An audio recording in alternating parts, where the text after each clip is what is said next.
example. So looking forward, what is the outlook for your company going forward, Suresh?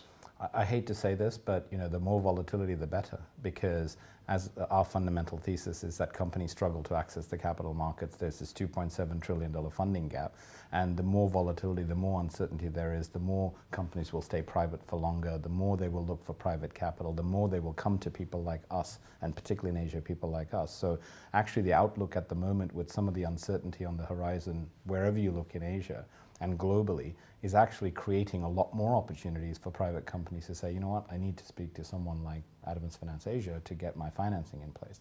Always good to talk to somebody who's liking the volatile conditions. Richard, how about you? What's the outlook for your company?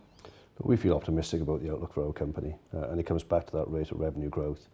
It's very rare to find a portfolio growing revenues in excess of 50%. Compared to stock markets, that is substantially more. So look, I think that rate of growth, I think positions the company and the portfolio to do well going forward.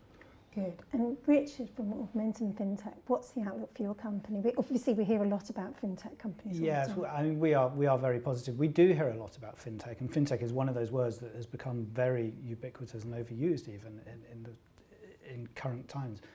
But I do think we are still very, very early in the cycle. So if you look at many other sectors, travel, media, retail, they have all been disrupted, and the biggest players in those sectors are now newcomers. In financial services, that hasn't happened yet, but we feel that it will. So